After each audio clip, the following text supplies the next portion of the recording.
हरिद्वार जहाँ जो है माननीय हरीश रावत जी अ, मतलब आप क्या समझ रहे हैं, वो फंस गए हैं या वो कांग्रेस को फंसा गए हैं उधर हरिद्वार में?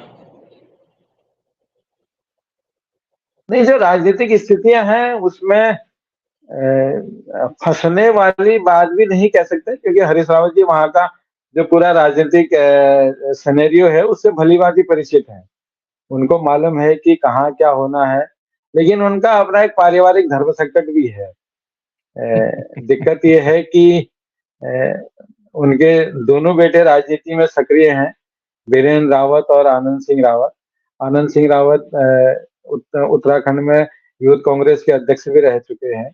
तो दिक्कत यह है कि दोनों बेटे गाहे बगाहे इशारों में अपने पिता पर राजनीतिक हमला करते रहे हैं इससे पहले, कि उन्होंने हमारे राजनीतिक पुनर्वास के लिए या हमें राजनीति में पैर जमाने के लिए कुछ नहीं किया, क्योंकि उनके आभा मंडल के सामने जब तक वो हरीश रावत जी इशारा नहीं करेंगे, उनके बेटों को जगह मिलने वाली नहीं है। तो वो उनका दर्द हमेशा छलकता रहा है, आनंद रावत का भी और वीरेंद्र रावत का भी। वही इस बार चुनाव में भी हुआ, जब हरीश रावत जी ने अपनी भी दावेदारी की कि अगर पार्टी नेतृत्व तो चाहेगा तो वे चुनाव लड़ सकते हैं। तो उनके इस बयान के कुछ ही दिन बाद वीरेंद्र रावत ने भी बयान दिया कि मैं तो पिछली बार खानपुर से पूरी तैयारी विधानसभा चुनाव की थी, लेकिन मुझे टिकट नहीं दिया पार्टी नेतृत्व ने। अब क्यों नहीं दिया ये वही जाने, लेकिन शायद हो सकता है कि उनकी बेटी अनुपमा रावत को हरिद्वार ग्रामीण विधानसभा सीट से टिकट मिल गया था। तो शायद इसी वजह से वीरेंद्र को खानपुर से टिकट नहीं मिला। तो उनका कहना था कि विधानसभा चुनाव में पार्टी ने मेरा उपयोग नहीं किया, तो कम से कम लोकसभा चुनाव में कर ले, मैं चुनाव लड़ने के लिए तैयार हूँ।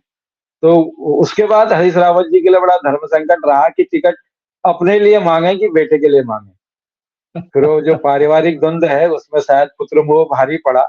उन्होंने अपने आप को किनारे किया और बेटे के लिए पूरी लॉबिंग जितनी वो जोर लगा सकते थे लगाया, और अंततः बेटे को टिकट दिलाने में वे कामयाब रहे हैं। यहाँ टिकट हरिद्वार का जो भी टिकट दिलाने में जितनी भी देर हुई है, उसके पीछे पूरी मेहरबानी हरीश रावत जी की है कि वे टिकट के लिए आमराय हैं, बड़े नेता।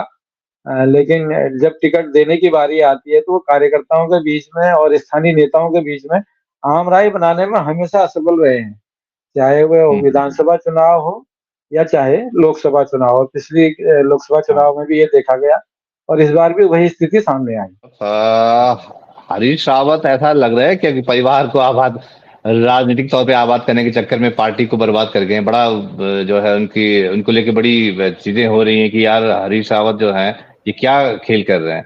तो हरीश रावत क्या है, मतलब क्या करना चाह रहे हैं? क्या ये जो है डुबो के ही मानेंगे? हाँ, हाँ। देखो, पहली बात है कि हरीश रावत एक उत्तराखंड का ऐसा नाम है कि जो जिसकी राजनीति जो है 1980 से बड़ी राजनीति शुरू होती है। हालाँकि राजनीति उनकी उससे पुरानी भी है। क्योंकि वो ब्लॉक प्रमुख भी रहे, उससे पहले छात्र राजनीति में भी रही है, और वो एक ऐसे दौर से निकले हैं जिस समय पूरे देश के अंदर जिसको इंदिरा गांधी का दौर या हम संजय गांधी ब्रिगेड का दौर कहते हैं, उस दौर से निकले हुए नेता हैं। तो 80 के दशक में उस दौर में वो आए हैं जिस समय कांग्रेस नई शक्ति के साथ इमरजेंसी के बाद आई थी। इमरजेंसी के बाद 2.5 साल का जो जनता पार्टी का शासन था, उसके बाद दोबारा आई थी। तो हरीश रावत 2 मायने में उत्तराखंड की राजनीति में बड़े महत्वपूर्ण है। एक तो ये है कि हरीश रावत की जब राजनीति शुरू हो रही थी तो हमने कैसे-कैसे नारे, कैसी-कैसी चीज़ें हरीश रावत पर देखी हैं, उसको मुझे लगता है कि यहाँ पर कहना ज़रूरी नहीं है। लेकिन हरीश रावत ने उसी तमाम चीज़ों पर अपने को बनाया भी, और जब तक वो बनाते रहे तो अपने के लिए गड्ढे और तमाम किस्म की तार-बाड़ भी लगाते रहे पीछे से।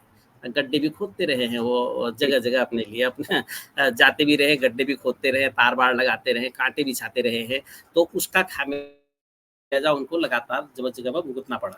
अल्मोड़ा से जब वो 1991 में अल्मोड़ा लोकसभा सीट से बेदखल हुए, भाजपा का बहुत बड़ी ताकत आई। हालाँकि वो बेदखल तो 89 में ही हो जाते। 89 में भी काशिंग एरी ने सिर्फ 9000 वोट से काशिंग एरी हारे थे उस चुनाव में। हाँ। बड़ा महत्वपूर्ण चुनाव था, लेकिन उस समय 33,000 वोट जो है अवैध घोषित किए गए थे और उसमें बताया जाता है कि उस समय बैलेट पेपरों को जिस छीना-झपटी हुई उसकी वजह से भी हो सकता है वो परिणाम दूसरा आया हो। लेकिन मैं इस बात की दाद देता हूँ हरीश रावत जी की, कि हरीश रावत जी ने अपनी पूरी राजनीति में 8 इलेक्शन हारे हैं।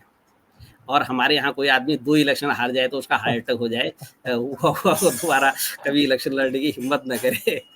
हमारे यहाँ आदमी ग्राम प्रधान का भी चुनाव हार जाए, लेकिन हरीश रावत की जीविका को मैं मानता हूँ कि वो 8 इलेक्शन हारे हैं और उन 8 इलेक्शनों में 2 इलेक्शन वो अपने विधानसभा के उस समय हारे हैं जब वो खुद मुख्यमंत्री पद पर थे। तो आप इसको समझ सकते हैं कि हरीश रावत कितने जीवट हो सकते हैं राजनीति में।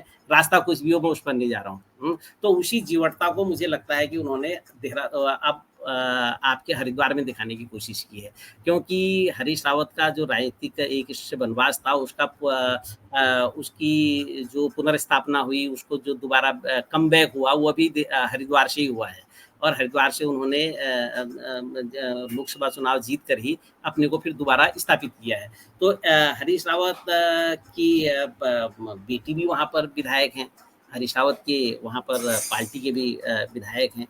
हरीश रावत ने अच्छा तो ये होता है कि हरीश रावत खुद चुनाव लड़ते तो शायद चीज़ें दूसरी होती, लेकिन हरीश रावत ने अपने बेटे को लाकर अपने अंतिम समय में कई सारी अपनी उन जो अंतर्द्वंद अपने पारिवारिक भी रहे होंगे, उनको भी सॉल्व करने की कोशिश की है। लेकिन जहाँ तक हरीश रावत जी का कांग्रेस के संदर्भ में है, पूरे उत्तराखंड में जब उनको अभी एक सामूहिक रूप से बहुत ताकत के साथ पूरी पार्टी को लड़ाना चाहिए था, वो उनका अंतिम होगा या उनका फिर पुनरुत्थान होगा, यह देखने वाली बात होगी। क्योंकि हरीश रावत, जैसा मैंने कहा, कि वो जिज्ञासा से भरे हुए आदमी हैं और कांटे उन्होंने इतने बोए हैं कि अब वो बहुत मुश्किल है कि उन कांटों को कितना बीन पाएंगे।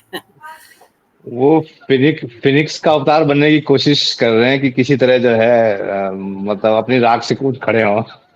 हाँ, नहीं, वो तो रावत जी का रहा है। मैं बता तो रहा हूँ, रावत जी तो बार-बार रावत जी तो अपनी जो राजनीति में इतने अब एक बात ये समझिए ना कि उन्होंने इतना सबको, मैंने जैसा बताया आपको, जो वोट की राजनीति में इतनी असफलता के बाद भी वो उत्तराखंड के नेता के रूप में लोग उनको जानते ही हैं। मतलब उन्होंने ये तो उन्होंने अपना किया ही है ना, तो इसलिए उनको लगता होगा कि हरिद्वार में एक दाव उस ढंग का खेला जाए कि ये, क्योंकि हरीश रावत के पास वैसे वो ढंग से खोने के लिए कुछ नहीं है, क्योंकि पिछले लंबे समय से जी ढंग के उनके नज़दीक जो लोग रहते थे, जब मुख्यमंत्री थे, तो उनको तो बहुत विजनरी मुख्यमंत्री माना जाता था। उनको तो ये माना जाता था कि गाड़ गधेरों को जानते थे, उनको तो माना जाता था कि वो हमारे पेड़ को भी जानते हैं, हमारे पक्षी को भी जानते हैं, हमारे गाँव की भाषा जानते हैं। और हरीश रावत ने राजनीति करने से ज़्यादा जो अपने मुख्यमंत्री का और दायित्व निभाने के ज़्यादा जो उन्होंने खाना खाया ना जगह-जगह टेबलों पर, और जिस ढंग से उन्होंने पूरा एक विशेषज्ञ बने वो खाने के, तो मुझे लगता है कि उनको अब उस पर ज़्यादा ध्यान देना चाहिए था थोड़े दिन, तो वो ज़्यादा ठीक रहता। अभी तो हरीश क्या आपको भी लग रहा है कि हरीश रावत या तो फंस गए हैं या पार्टी को फंसा गए हैं? क्यों? देखिए, आपने बिल्कुल कहा, हरीश रावत फंसे हैं और सबसे बड़े सवाल है कि अब उनके इस फंसने पर ही सवाल जो खड़े कर रहे हैं उनके करीबी कर रहे हैं। अगर मैं मनु आपको बताऊं, जो उनके करीबी रहे हैं, जो उनके ओएसडी रहे हैं, बहुत खास रहे हैं, चुनाव लड़वाया उन्होंने, लोकसभा का, विधानसभा का चुनाव लड़वाया। आज की तारीख में करीब 24 से ज्यादा ऐसे नेता हैं हरिद्वार के जो हरीश रावत के से नाराज होकर इस समय बीजेपी में शामिल हो चुके हैं। और उनका सीधे सीधे कहना यह है कि हरीश रावत ने हमेशा लोगों से दगा की है। दूसरा, हरीश रावत और जो इस सीट पर आते तो कहीं ना कहीं नजारा अलग होता। अब सवाल इस बात को लेकर भी है, हरिद्वार के लोगों का कहना है कि हमने हरीश रावत का वनवास खत्म किया, सांसद बनवाया, उसके बाद विधायकी का चुनाव लड़े, हमने उसमें भी साथ दिया, विधायक बनवाया, उसके बाद अपनी घरवाली को चुनाव, यानी कि अपनी धर्मपत्नी को चुनाव लड़वाया, उसमें भी हमने साथ दिया।